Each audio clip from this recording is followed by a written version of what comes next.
une nouvelle espérance. C'est la caractéristique du vrai chrétien. Une perspective entièrement nouvelle s'élever à son horizon. Il faut dire ici que le chrétien, s'il est un vrai chrétien, n'est pas quelqu'un caractérisé par le découragement, par le désespoir, par un sens de déception et de frustration finale. Un chrétien est quelqu'un dans l'être duquel la conscience d'avoir devant lui quelque chose de merveilleux, quelque chose de futur, est enracinée profondément.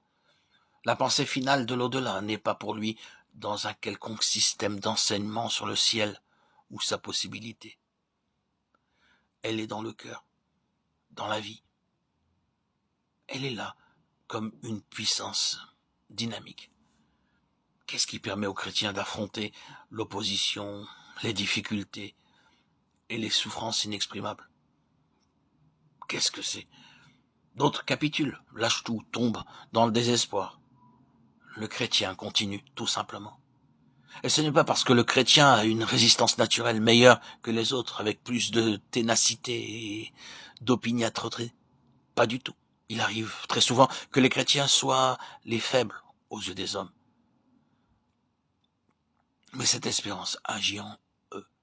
Ils sont saisis par une conviction intérieure que cette vie n'est pas tout, que cette vie n'est pas une fin, qu'il y a quelque chose au-delà.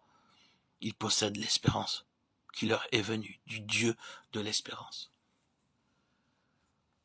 Romains 15, 13. Quelle est donc l'explication de tout cela? Une vie nouvelle?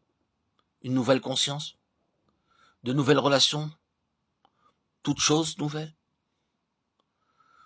Nous n'exagérons pas la vie chrétienne. À quoi tout cela revient-il? Quel en est le secret caché? Voyez-vous, ce n'est pas que le chrétien reçoit simplement des choses abstraites. On peut parler de vie, on peut parler d'intelligence, on peut parler d'espérance, on peut parler de puissance. Mais ce ne sont pas simplement des choses abstraites. Le vrai chrétien, né de nouveau, a reçu, non pas des abstractions, mais une personne.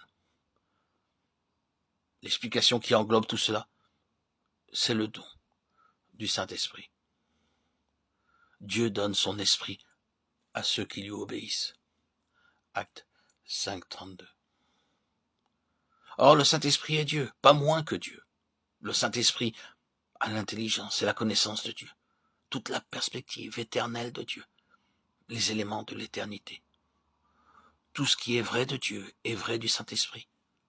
Donc, si Dieu donne le Saint-Esprit à une personne pour qu'il réside en elle, et que cette personne apprenne depuis le commencement, comme un petit enfant, à marcher de jour en jour, d'année en année, en communion avec le Saint-Esprit qui demeure en elle, elle devra nécessairement grandir dans toutes ses caractéristiques. Elle devra connaître en premier lieu la vie divine, la propre vie de Dieu en elle. C'est une chose des plus merveilleuses lorsque nous y réfléchissons. Nous n'avons pas juste une chose, mais lui-même. Dieu en Christ, par le Saint-Esprit, comme notre vie même.